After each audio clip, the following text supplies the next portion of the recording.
We now continue with the second panel, which is digital transformation and the creation of new employment, which I think is a challenge. They say 65% of the young students today are being trained for jobs that don't even exist today. Moderator of this panel is Fernando Ruiz, the head of Deloitte, Spain.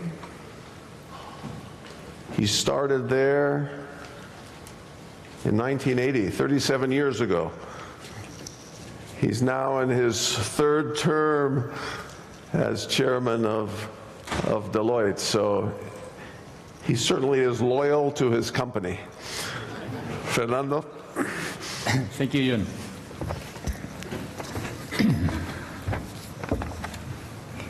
Good morning, ladies and gentlemen. Before beginning the next panel discussion, I would like to thank, first of all, Circulo de Empresarios for organizing this summit, which is such top-quality event thanks to the attendance, the distinguished speakers, and the relevance of the subject matter. I would like to congratulate them also on the 40th anniversary and the excellent performance they have done promoting Spanish business all these years. Talking about worldwide prospects for 2030 helps to understand how we should prepare and transform ourselves and to get ready for an environment that we cannot accurately foresee in approximately more than a decade time. It's clear that the use of new technologies is going to intensify and will continue to have an impact on society and specifically on aspects related to employment. This is precisely the topic of our panel is going to discuss next. Our 5 panelists will help us give some light on the unknowns this digital transformation generates in terms of employment. How are companies preparing to manage talent, adapting to this disruptive process? Do we have the adequate employee profiles? As a country and as a leaders, how should we act in order to turn this transformation into a competitive advantage? Almost every sector can now be considered to be technological, from manufacturing through distribution to professional services, due to the major digital component in their processes. This intensive use of technology generates a variety of impacts on employment. As a result, automation is on the one hand a clear threat because it can destroy certain types of employment, but on the other hand, it's an excellent opportunity to create new jobs that are not yet familiar to us. These jobs will be born as a result of the conversion process that almost all sectors of activities will experience. The inclusion of Internet of Things in our daily lives, virtual and enhanced reality, digital printing and artificial intelligence is clearly accelerating the transformation of the labor market. These technologies, which are today the most common in the digital transformation, are no longer just performing routine functions, they are also performing cognitive functions.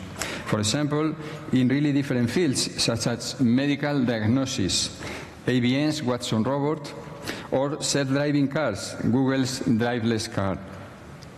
The field of medicine is another area in which changes will be many as a result of new technologies. For example, the whole area of preventive medicine and genetic studies, which enables the treatment of illness in a more localized and personalized way, using more effective medicines, will lead to major changes in the management of investment in hospitals. This disruption will result in an increase in the investment in research and in the development of new treatments that are more personalized to each patient and will reduce or modify the budget destined for hospital facilities. According to the World Bank, 57% of the labor force in OECD countries is susceptible to automation. However, these estimates, which vary from one country to another, cannot be interpreted as meaning the direct destruction of jobs, because new technologies do not simply replace automatic positions, they also create new jobs. And this is where the opportunity lies. A study carried out in Germany indicates that every job generated in the European technology sector creates 5 additional jobs in low technology sectors. This new environment forces companies to consider at least 2 essential aspects of talent management. First, to transform jobs as we know them today, and second, to change the skill set we require from our professionals. There are professions in which the use of technology on its own without the human component will not be possible. For example, cybersecurity, computer programming, or specialist legal services. This is where education and training are essential. Quality education that anticipates people's training, so people can deal with this scenario without generating inequalities that will cause greater social problems. This education should focus on promoting the so-called STEM qualification, based on science, technology, engineering, and mathematics, fields in which there is a strong battle to discover talent.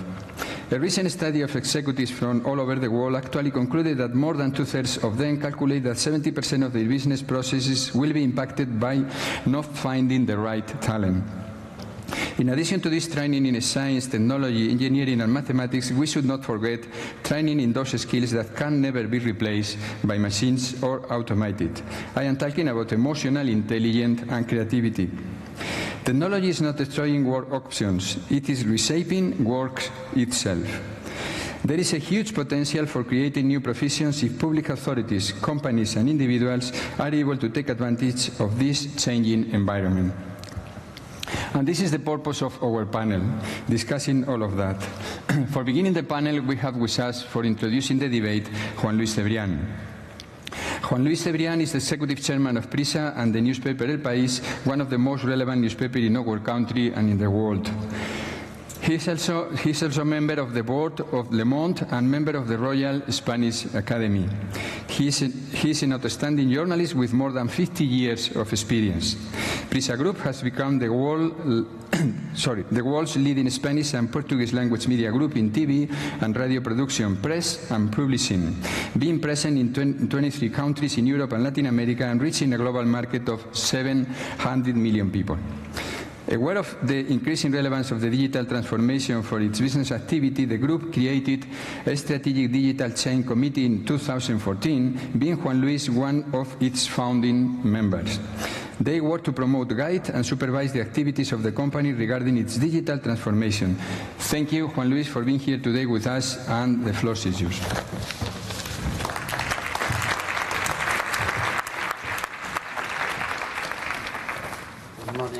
Everybody, thank you, Fernando, for your generous introduction, and thank you to the Círculo de Empresarios for inviting me for this gathering.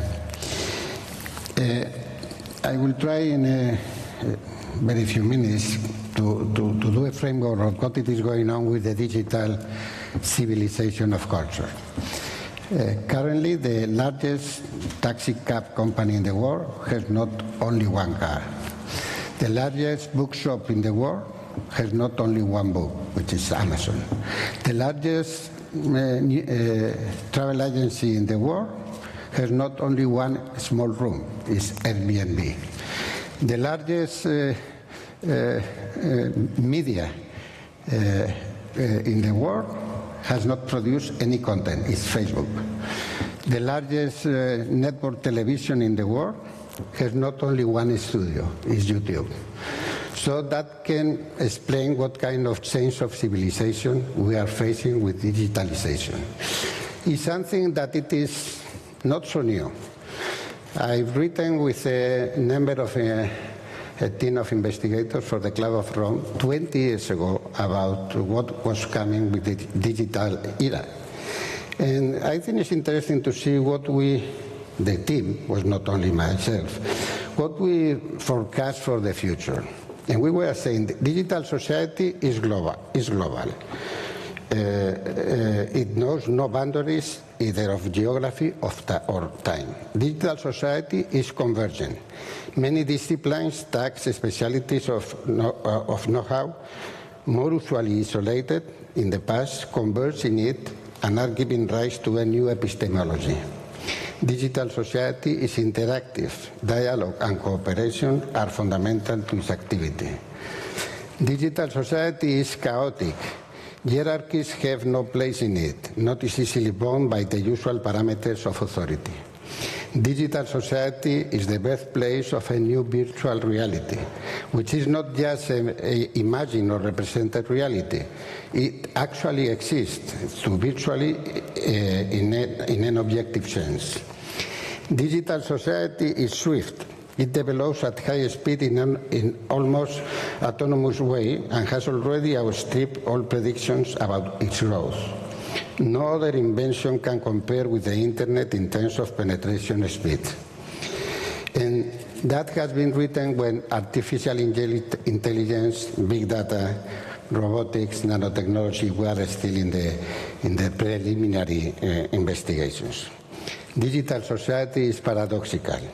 It coexists with contradictions. Also, it's convergent, encourages fragmentation. Also, it's global, has immediate local versions. Also, it's interactive, promotes isolation and solipsism. Also, it's chaotic, leads to abrasive homogenization of the civilization. Also, it's a path for growth, innovation and development, giving opportunities to new jobs, new professional profiles and the creation of new companies, will destroy also millions of traditional jobs, modifying the conditions of work, pushing down salaries in many sectors of the industry and questioning the future of the European model of social welfare. Jobs of digital era will be more precarious, more volatile, less resilient to change, but more unstable too. Employed people are facing a much more unpredictable life than in the past, and unemployed people should try to acquire the new skills and capabilities that will enable them to be active agents of the digital era. I'm going to give to you an example that, because we are living in the sector media that has been one of the most affected by digital transformation, and at the same time one of the where there are more hopes and expectations for the future. At the beginning of the last century, there were close to 10,000 daily newspapers in the United States. Today, the figure barely reaches 1,000 daily newspapers in the United States. Circulation of written press has fell down in this country more than 60% in the last six years. Advertising revenues in this country for written press has fell more than 70% during the last 6-7 years.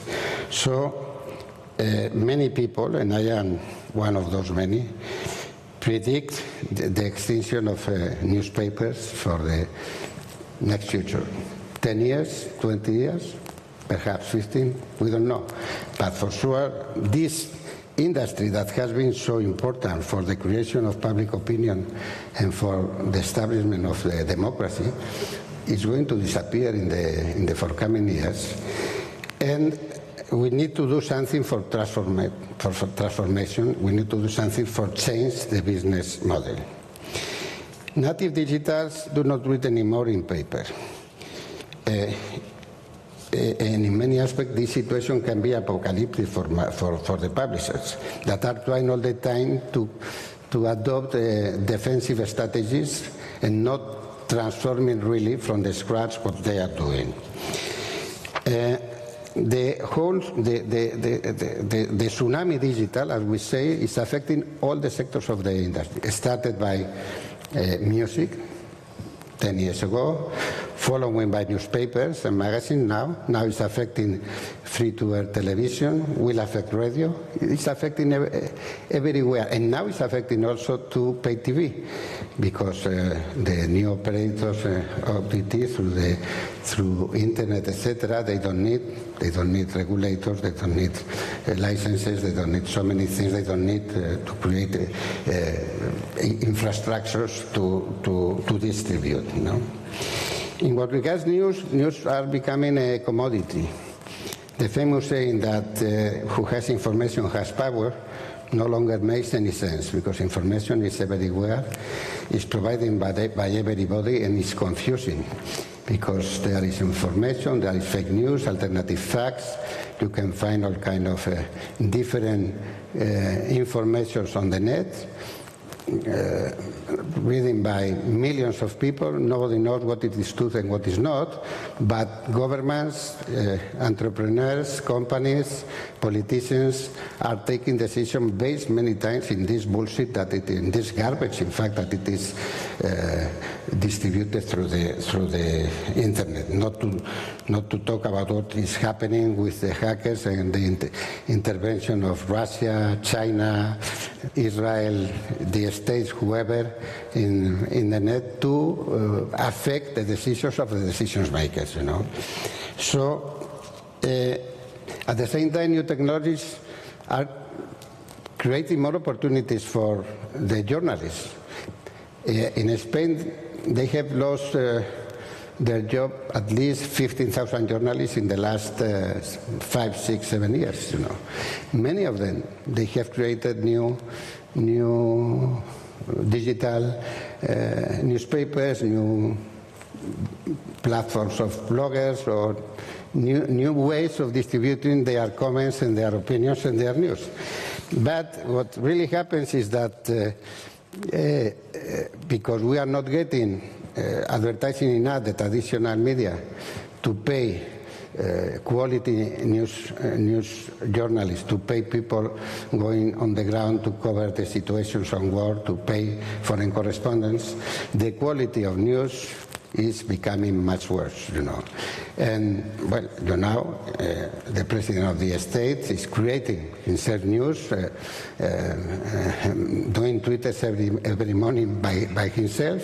Some of them are true, and others are totally stupid or are totally fake.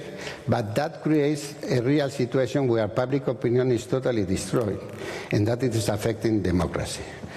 The precariat, which is the new working class that has not unions. Unions are disappearing in this environment of work.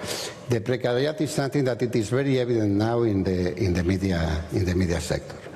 The precarian is somebody who is bad pay normally, who doesn't know if it is going to work tomorrow or in the next year. It's unpredictable what it is going to happen to him with his job, and in fact that it's affecting the quality of his job and the quality of the information and comments we are having, and that it is pushing the populists and the all new movements that we are seeing in the civil society and in the politics, you know. So how to transform it?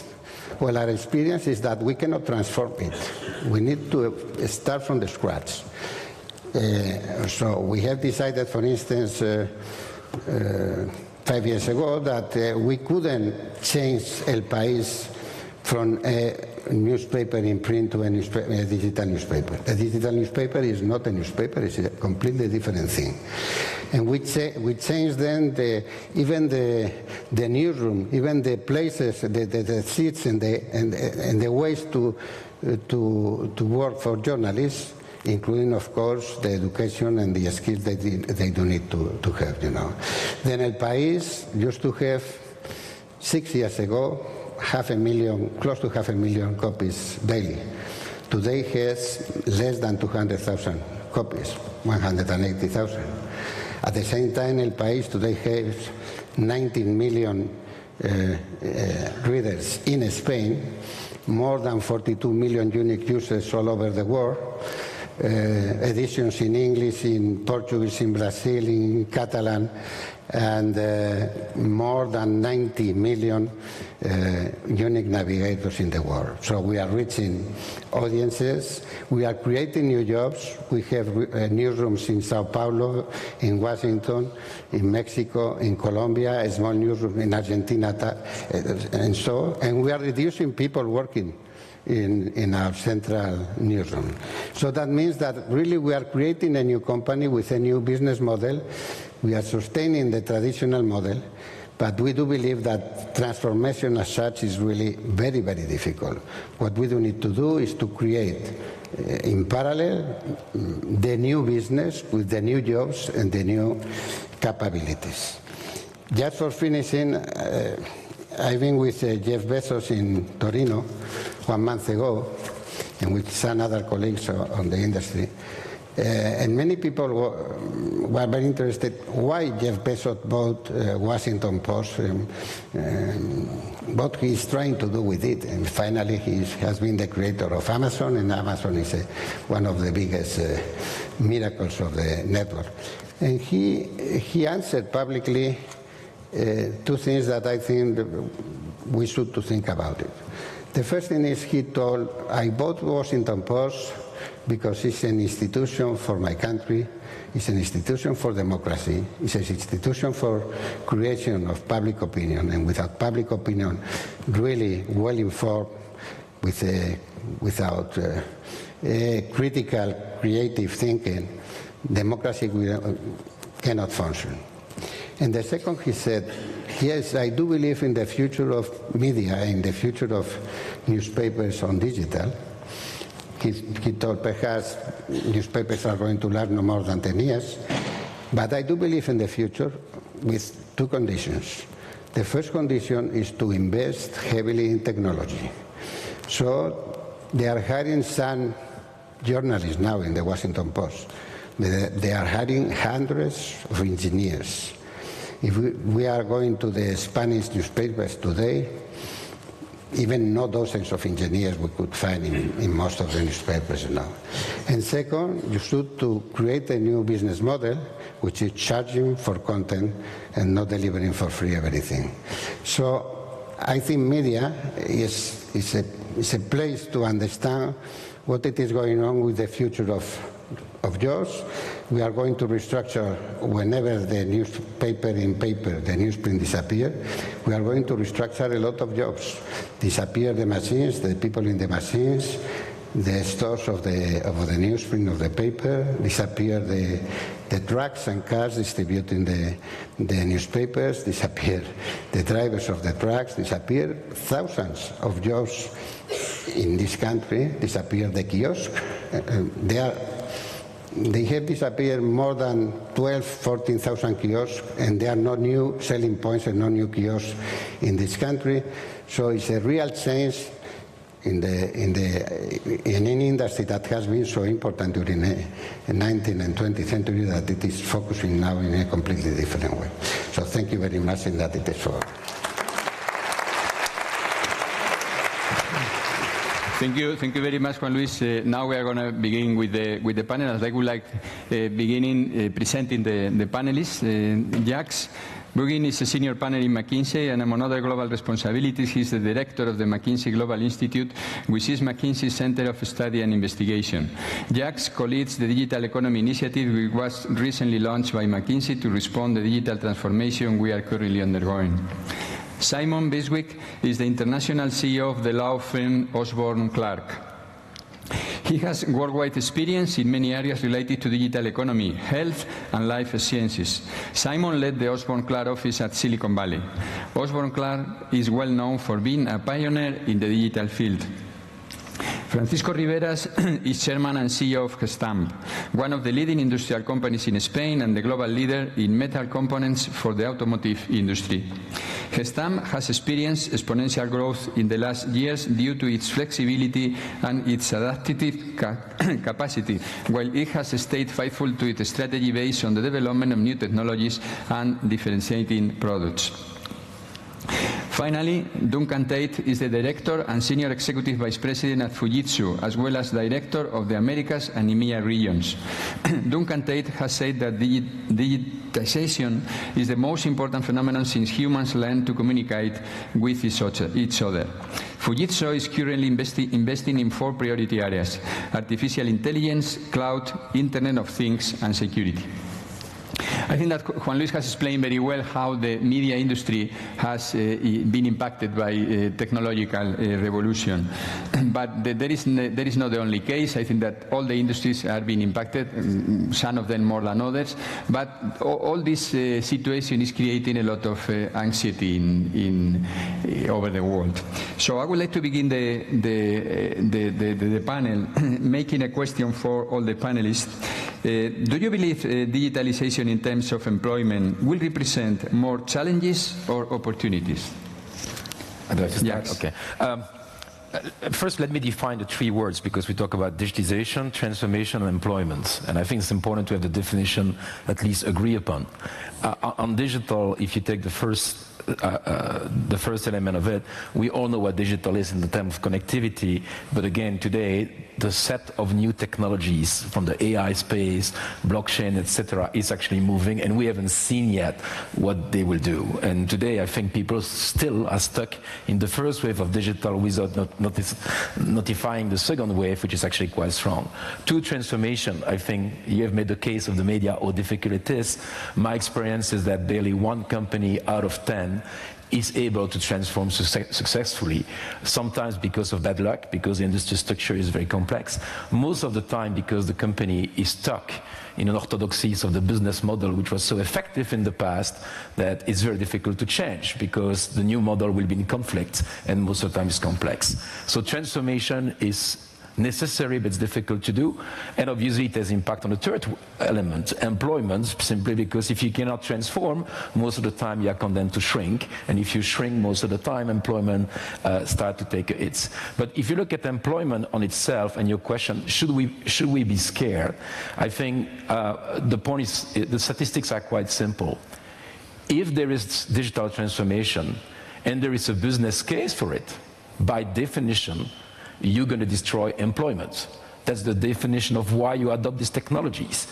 But the point is that even if you destroy, you will obviously recreate certain form of employments. And the facts are the facts. In the past, technology has been the hidden secret in the sense that technology led both to high productivity, so a higher cake, and that cake led to, obviously, more spending into the economy and more jobs. So the point is that there will be more jobs, but three types of jobs: technical jobs, different skills of jobs, and by the way, the same kind of job as we know it, simply because some people, even the Amazon of these words, you know, Jeff Bezos still want to eat, and sometimes going to go to a restaurant, and you still need somebody as a waiter to make sure he's got his plate there. So the point is that we are most of the time focusing on the first one, the destruction element of it, but it's the allocation, and the new destructive allocation that is the key. And I would like at least that we speak on that positive note, which is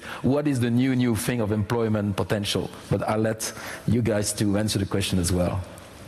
Thank you, Jacques. That's very clear. Simon, what's your view about that?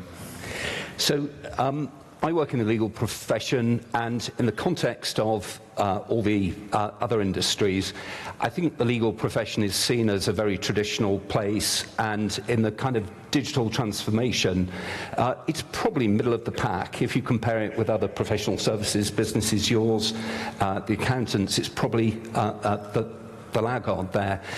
But actually, we're working in a world, due to the impact of digitalization, particularly the impact of the new technologies and globalization, our market's getting bigger. And because our market's getting bigger, we're becoming more efficient, we're offering greater value. In the round, big law is actually gaining employment. But you know, I understand other people will lose out.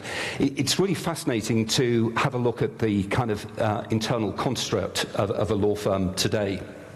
We've got about 800 lawyers, and that's supplemented by a small number of paralegals, 2 process mappers. We advertised for our first ever data engineer yesterday, and we're trying to recruit a data analyst. If you look forward as to how we see Osborne Clarke going forward, if we project what the firm will look like in, say, 10 years' time, we don't think the number of lawyers in our business will be that many more than we are today. But we reckon we'll have about 200 data engineers, data analysts, process mappers working with us to provide a service. Thank you, Simon. Probably one of the differences that we are living in this process, if we compare with other processes in the history, is the speed of the process. What's your view, Francisco, from your industry, that is an industry that has absolutely changed the way in that work in the last years? Well, I guess this question around whether this digitalization and innovation is endangering a lot of jobs is not new. I think we had this kind of discussion many years ago with the first industrial revolution, and right now is exactly the same. Of course, I think we are all convinced that most of the jobs we understand today are not going to be the same thing in the future, and probably there are going to be other jobs that they are going to appear. And the people logically could feel threatened for these kind of problems. But at the end of the day, we clearly need to push for the innovation and digitalization. From my point of view, if we think about the Spanish economy or the European economy, the only way our economies could survive in the long run is if we are able to innovate, to build new technology, and also trying to be able in parallel to implement all this digitalization in order to make our economies and our industrial processes much more competitive. Of course, there are going to be a lot of social challenges, but the way to sort them out is to have a kind of proactive social policy rather than to, let's say, stop and not doing anything, because this is going to be probably the most dangerous topic if we don't move. So that's the point. I think we need to be away from demagogic scenarios, that kind of proposal like making the robots paying social security or things like that, because at the end of the day, automatization and digitalization is a very important way to improve competitiveness, and without competitiveness, we are not going to be in the race. Thank you, Francisco. Duncan. Look, I think we face two scenarios from what I can see. One would be a world in which we apply automation to everything, we apply artificial intelligence to everything, we cause mass unemployment, that means governments have lower taxes, and it means that citizens have less money to spend. And I don't fancy living in a world that's like that. I think we should make a different choice. I think we should make a choice where we create more higher value jobs. And you know, the thing that's clear is that 43% of the companies in the world express they have skills shortages. At the same time, there are 75 million young people without work. And several people have mentioned cybersecurity. There is a net zero unemployment problem for cyber skills in the world. You just can't get them. We need to train more and more of these people. So the nature of work changes, but I tell you, human beings need work. Not for just the money, we all need money, but because it gives us self-esteem. And that's why the second option is so important. Because I believe that technology is a force for good. Responsible business. I go and talk to our people around the world. You tell them what's going on about digitalization and da-da-da-da-da, and they can say, they recognize it because they see it every day in the work that we do. But then you ask them the question, where do you fit in? What are you doing about your skills? What are you telling your families and your friends and your children and grandchildren about the need for them to change the way they think about work? To make sure they've got STEM skills. It was mentioned by the chairman of Telefonica. You know, science, technology, engineering, mathematics. Are you creative? And can you deal with human beings? Have you got soft skills? If you've got those three things, STEM, creativity and the ability to deal with humans, you'll be knockout. You'll be employed for the rest of your days. But people have to change and they have to face up to these things. But you can see it already, you know, in this country we're working with the San Carlos Hospital where we're applying artificial intelligence to mental health. And we've been able to work with that hospital to develop technology which can diagnose mental health issues like drug addiction, alcohol addiction or suicide risk. We can do it faster and a higher level of accuracy than the brilliant people at clinicians, and it frees them up to do the really important work, which is prevent and hopefully cure. But I tell you, this is only the beginning of it, because we're about to unleash the next generation of the internet on the world. Today you have a few internet addresses each, one for your mobile phone, one for your PC, one for your tablet maybe. An octillion IP addresses, internet addresses each. Now, does anybody know what an octillion is?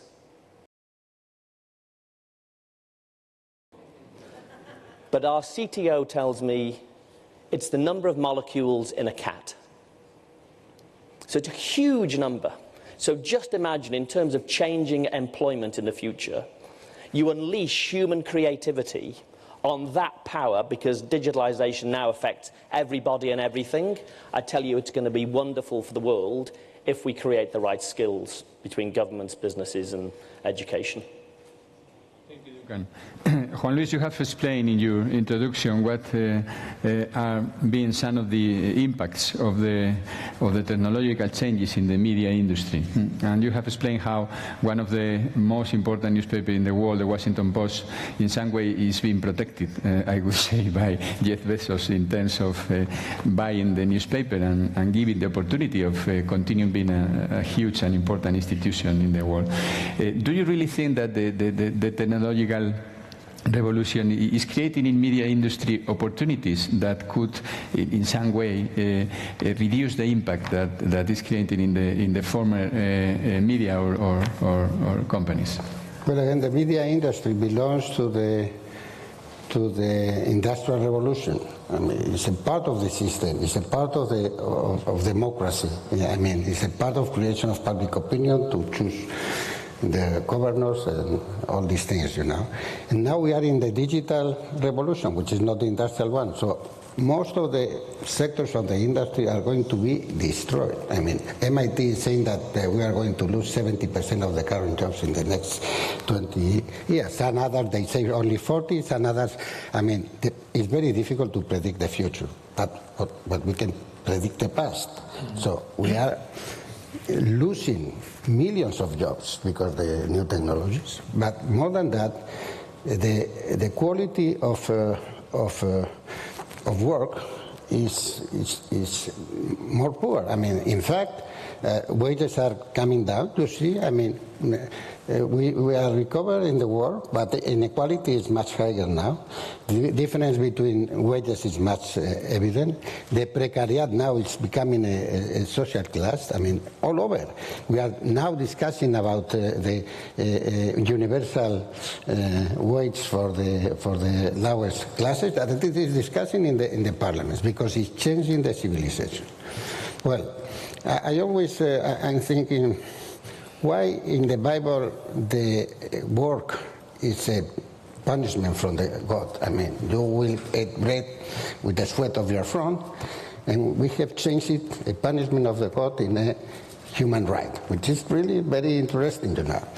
For sure, people need to work, but doesn't mean that they are going to work all their life in a company that are paying the wages every week or every month, that they are going to have a career that it is predictable, and that they are going to be protected by the social welfare system. That is not clear. That it is disappearing. So the business model and the jobs models are completely different. And not is a question only of the skills and education of the people, is how we are going to organize the society, how it's going to work it everywhere, finance, taxes, public opinion, and we are seeing that in the protest of the populist movements, either to the right or to the left, because people are not comfortable about what it is going on with it, you know. So the future of the work of the jobs is the future of the company, the future of the policy, the future of the governance of the countries, and the future of the international relations and the world commerce. Thank you, Juan Luis. Jacques, robotics and artificial intelligence are two technologies shaping the technological revolution. Are they as powerful as we believe? What's your view in their impact in the increase of productivity and generation of wealth? Yes. Maybe I just want to connect the dots.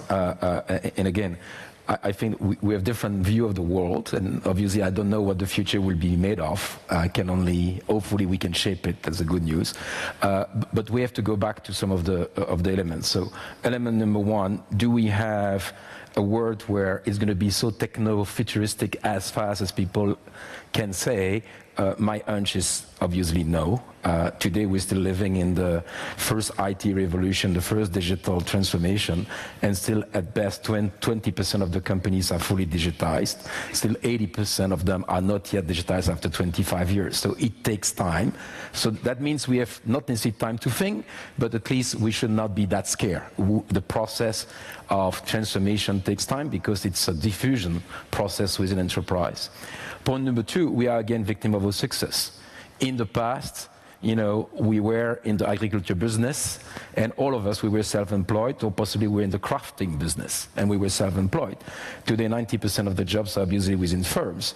And obviously, now we're looking at jobs where? Losing jobs from firm activities towards self-employment, but self-employment seems like to say it's scary because there's no social security. Well, when I talk to my kids, they all tell me, I want to be self-employed.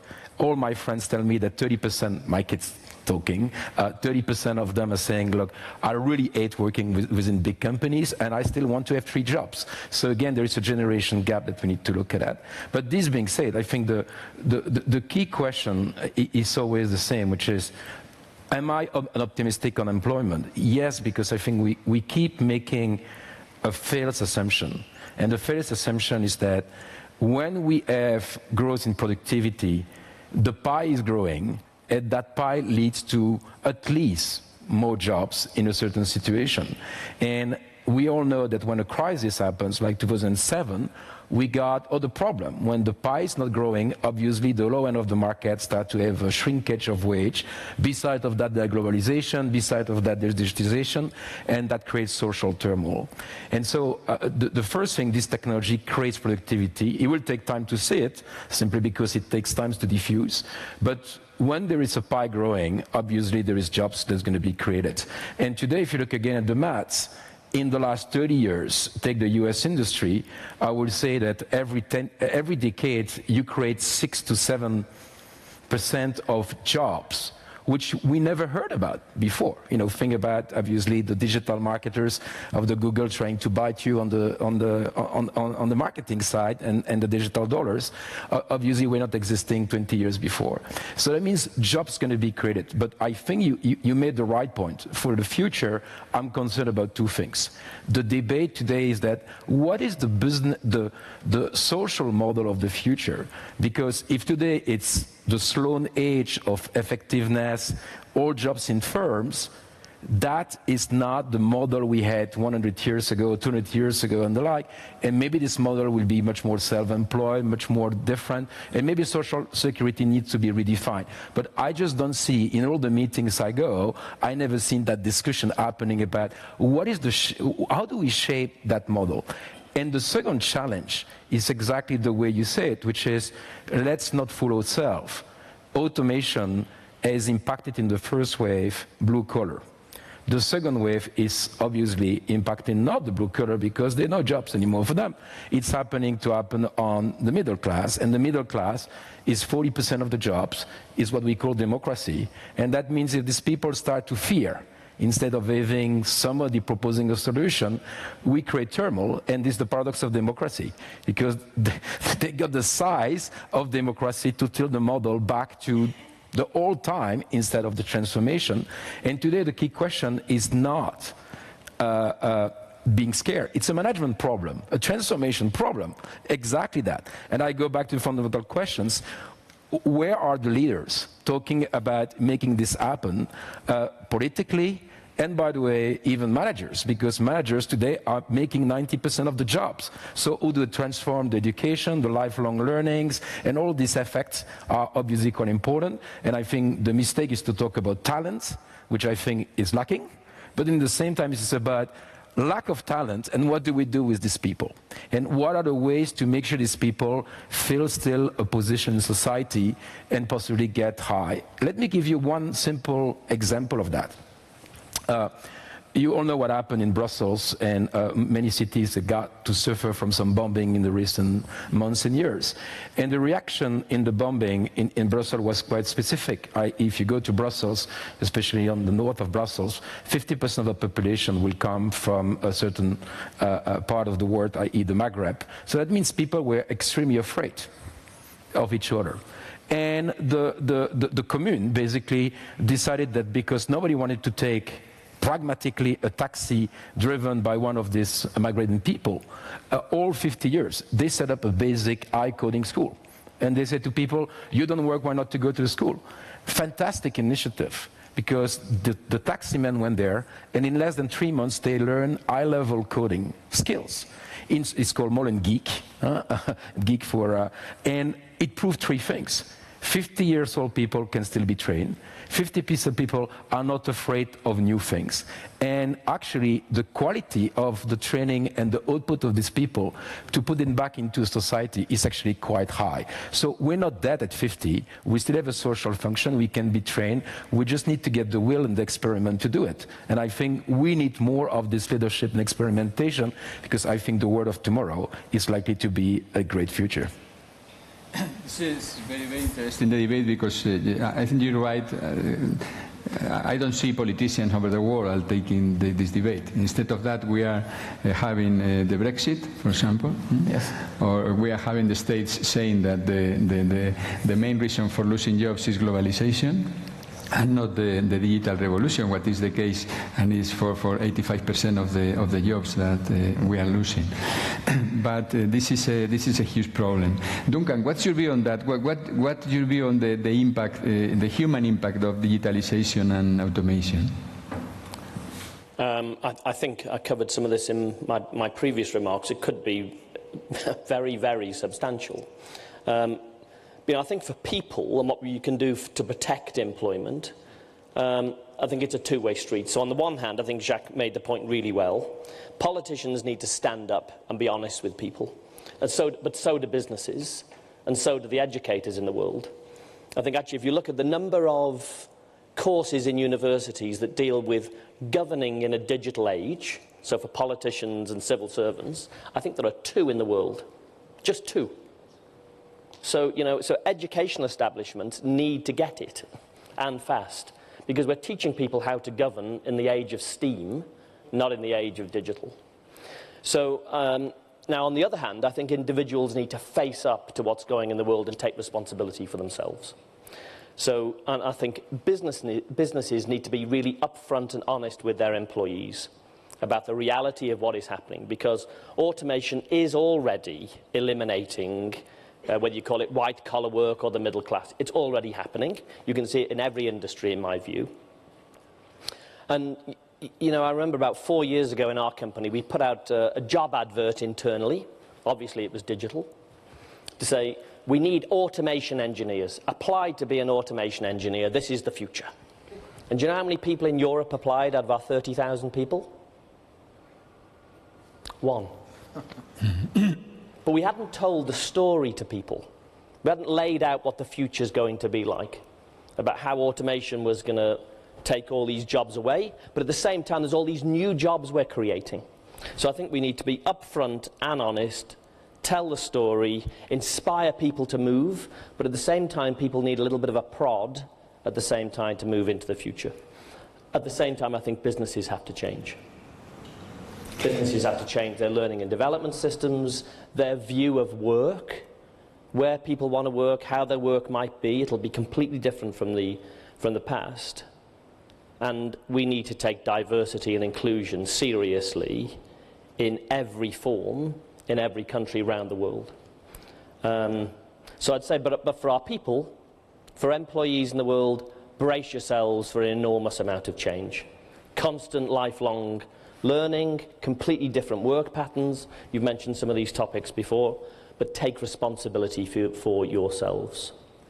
Now, I think all of this will not be enough. It does mean, as I started this, politicians, businesses, educators need to stand up and lead if we're going to create a much better world than we have today, and where it could end up if we don't change.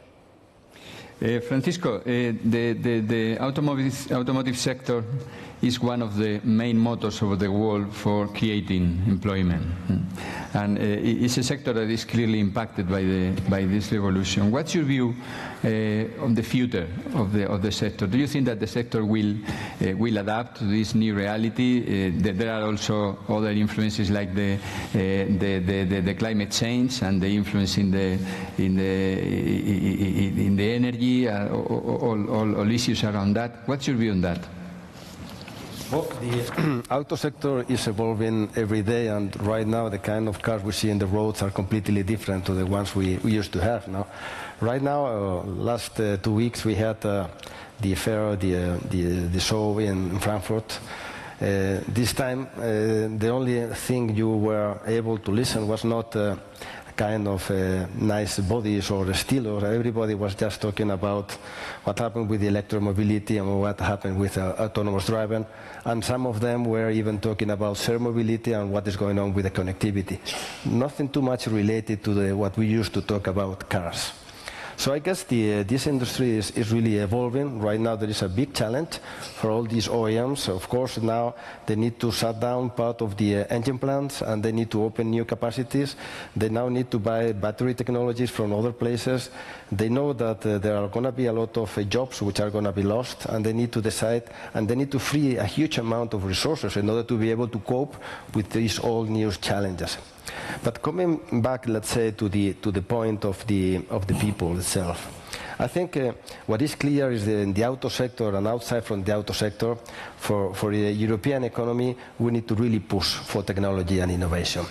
And what is clear is that if you are not able to have the right skilled people in order to use and to go to the maximum extent this use of the new technologies, then we are not going to be able to do nothing. Without skillful people, you are not going to be able to have a good technology use. So I think from my point of view, right now in some countries, and especially in Spain, there is a clear mismatch between what we need and what is going to be demanded for the new jobs and the kind of profiles of people are coming out from the universities. Clearly, I don't know exactly what has to be done, but today we have a high unemployment rate in this country, but still companies like us, that we are building components for cars, we are still missing some profiles, and it's very difficult for us to find some specific profiles. And we are not talking here about the more sophisticated profiles. We are talking about die makers, very good people in maintenance or in robotics. It's not so difficult to find, but we are still. So I think we need to work very hard in order to adapt our system in order to be able to move forward. I guess you mentioned clearly, I mean, everybody in our personal sphere, we need to decide to change. Companies need to change, and the government also need to implement these changes, because right now, for instance, in Spain, this kind of professional training system that we have in Spain is not useful at all. We have been talking about the possibility to implement and push systems like we had in Germany with the dual system. I think it could make a lot of sense, because at the end of the day, companies which are starting to get into new technologies, you can have the people in advance 2 or 3 years working with you, and at the end of the day, you are going to have the right workforce people that you need in your plants in order to manage these new technologies. Thank you, Francisco. Simon, you work in a very different industry to Francisco, and we have read a lot about the potential impact of artificial intelligence in law, substituting the youths and things like that. What's your view on that? Do you think that are there a lot of roles in legal profession that could be impacted by these technological changes? Yeah, absolutely. Probably over the last 10 years, we've seen automation in various different forms have an impact on the roles within professional service organisations. And everybody at the moment is trying to position themselves to envisage what life will look like in a few years' time when we're working alongside machine learning, artificial intelligence, robots to provide the service. And that gives rise to one hell of a lot of different challenges that I'm not aware anybody's really got their minds around. So if you try to picture experienced lawyers working alongside, say, artificial intelligence, but how do we get the lawyers to that point of experience if actually we don't need them at a junior stage? and we haven't got the answer for that. If you look at the recruitment of lawyers, I've traditionally worked in England, and a law firm recruiting a lawyer in England, if somebody came along with a CV which had got a first from Oxford or Cambridge, they would probably be top of your pile to recruit. But actually, is that who we're after today? I'm not sure it is. How do we then educate them? How do we train them? There are no law courses, as far as I'm aware, that combine law and data analytics, law and data engineering. Why not? Because that's the world we're going to work in. I find it embarrassing when every September the new set of lawyers come in, and for the last 2 or 3 years I've had to present to them to say, fantastic, you've joined a great firm, you've got a great future, but all your education to date probably isn't going to help you in the future. We need to start your development now. How are we going to change that?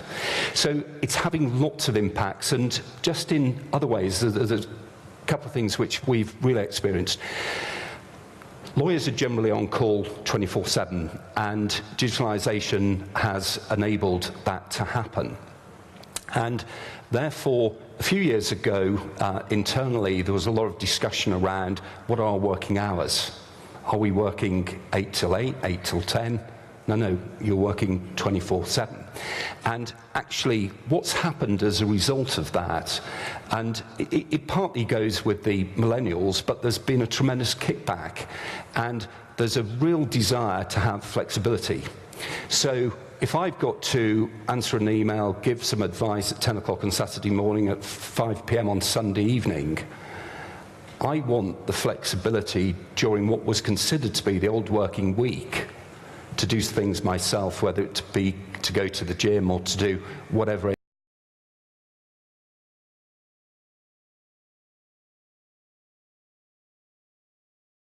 then has on your working space. So very much the 25-year-old lawyer today wants to effectively work in an office that they can drop in, get a coffee, there's fruit available, work maybe a couple of hours there, go off, go to the gym, go do whatever they do. But it's a very, very different environment than everybody coming in the door at 8 o'clock and leaving at 8 at night. So the whole transition is chucking up lots of issues for everybody. Nobody's got the answers, but it's really, really clear that the successful businesses are those who are trying to change and adapt to it. Thank you.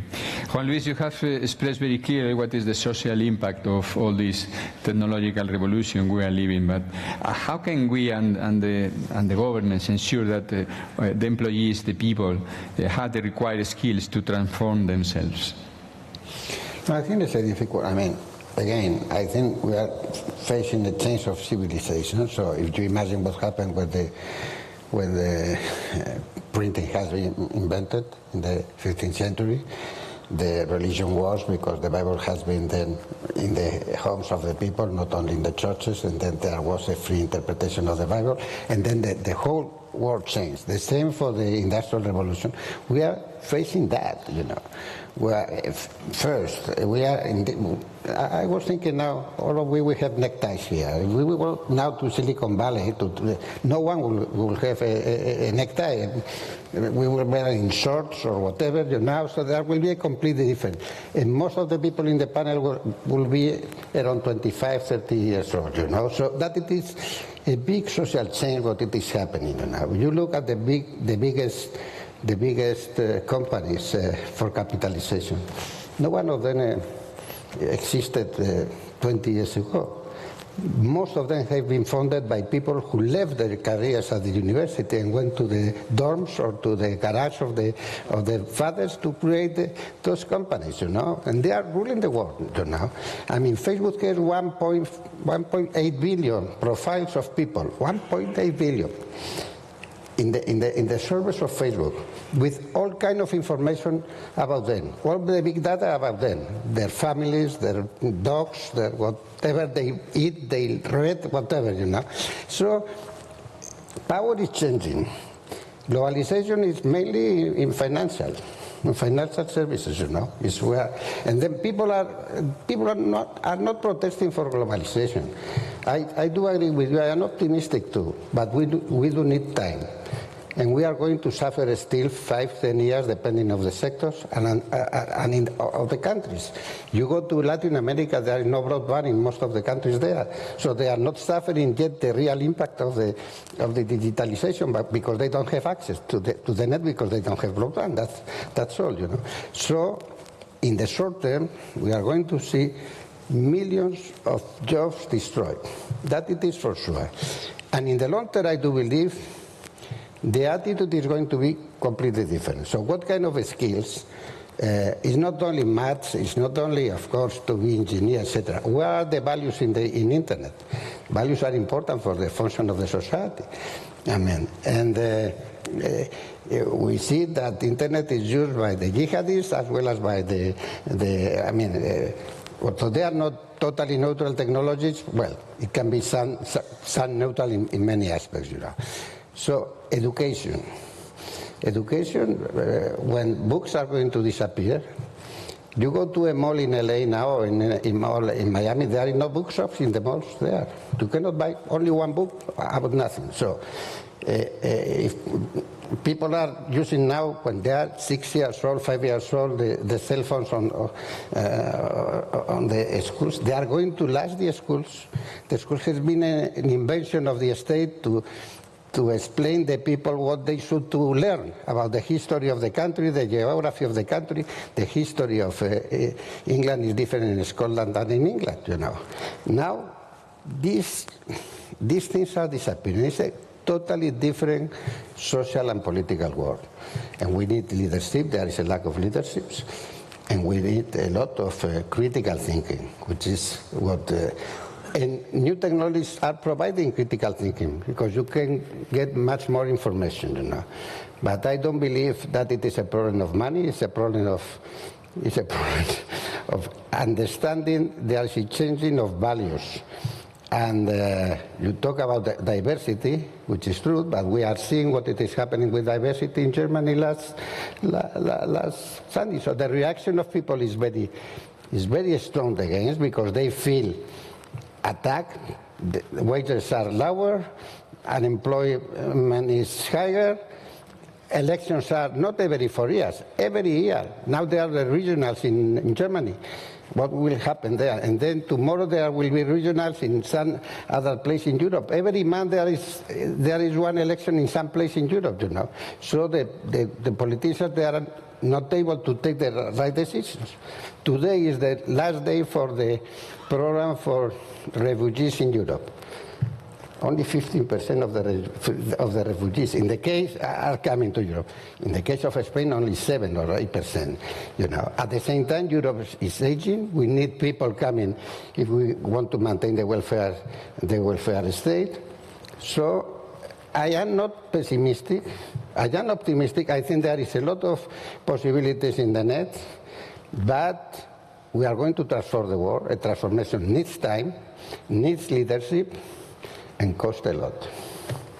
Thank you, Juan Luis. Jacques, what's the space of solutions people need to work on for the future work? The space is actually quite large, so I'm again quite optimistic. Wanted to make three small points. Point number one, again, change is good. It happens all the time, so yes, we should complain sometimes if you are the incumbent, but change is good. It creates innovation, creates productivity, at the end, employment. And by the way, change, as I said, is not as fast as people believe. Again, it will take 20 years for AI to be in full force, despite the claim of many people. And we have done a lot of the simulation, and the reason is very simple. If you want a good AI to succeed in a company, that company needs first to master, the right IT architecture, possibly the big data, and that means that, in fact, there is no leapfrogging on this technology. It's actually the guys who are very good tend to be better and better, and at the end of the day, you create a bit that winners take all, but also macroeconomically, that means these people will be so big that possibly they will create a lot of employment, and then there are a lot of people stuck in the middle. So on the change, it's quite important to have that in mind. On the space of solution, my point number 2 is also that we should look again from a perspective of where we stand.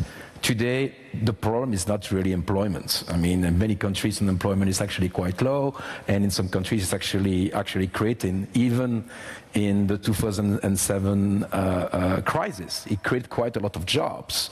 So we don't have an employment issue, we possibly have a wage issue and the distributional issue, which is a different issue. And again, I'm not saying that we should not care about it, but I said, look, let's be careful as well about what we mean by that. And point number 3 is that what's next in employment? Again, we don't know what we don't know. We got desires that today we don't know what they will be, but we have to fulfill them. Possibly in 50 years, we're all going to go to the moon and to Mars. We're going to be in different type of cars, where we're going to have a huge amount of time for doing entertainment. We will still have to build Internet of Things infrastructure with a lot of jobs. So there are just many needs and many things that we need to build, but we don't know what they are. Second point of education, the good news of digital transformation, if the education is not changed, digital will do it. At the end of the day, my kids look at YouTube not because of MTV. What about the values? Yeah, but the value is the last part of what's the structure of the society. But my kids are actually looking a lot on YouTube, not for MTV type of video. They're looking on the how-to. They look at how to do things and the like, and they actually substitute the education high fixed cost system where they decide that in a certain age to do things. And I will finish on the employment with a real anecdote. It's somebody at the TED conference explaining the artificial intelligence. And let's assume that you guys are those students, all the best students applying for the top school in Japan. And you have 2 tests. And the machine is also part of that. The machine's first test is obviously a test of how bright you are or knowledgeable you are. And obviously all these kids are the best potential of the country. They all obviously have great score, but the machine, obviously because of big data, is good too and happens to be in the top 10. The machines still need to be the top 10 to be actually accepted in the best school in engineering and management in Tokyo. The second test is writing an essay. Machine is not clever. Machine can take things, can learn from data, but cannot imagine. Guess what? The machine happens to pass not only the test, but happens to be in the top 10. What does that tell you?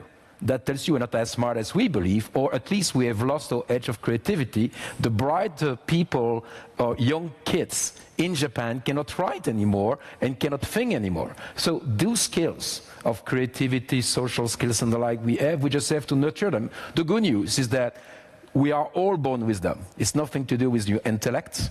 It's actually the way we are as humans. So I'm also optimistic. We just need to continue to harness them. We are close to finish, and I would like to finish asking all of you to give the audience a brief message in Twitter, now that Twitter is very famous because of Trump is using every day. I would like that all of you give a final Twitter message for the audience, beginning with you, Duncan. Well, I'm going to follow Jacques' lead. So the machine in Japan that passes all the entrance exams, that's Fujitsu. And so thank you so much. So, but it's not that the machine's great. It's that the people behind it are brilliant because they get the new world, and that's why I'm so proud of our company. Okay, your final message? And that was it. Okay. Paco. Okay.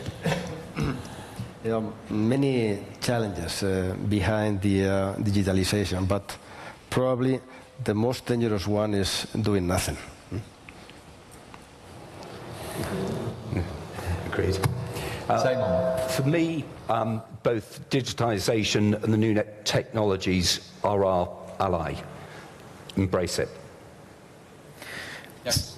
Same. Don't be afraid. Complementarity between skill and smart capital. And 3, let's shape it instead of being scared. Please. I'm not afraid, but we are facing a revolution, digital revolution.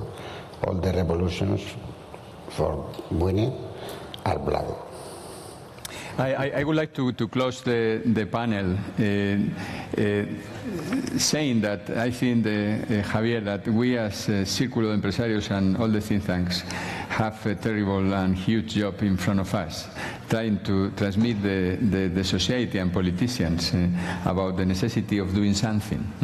We are suffering the revolution, the society is suffering the revolution, but the leaders are not taking the responsibility of leading the process. And this could be dangerous for all of us. Okay, thank you very much. I hope you have enjoyed the panel, and now we have to go to lunch outside.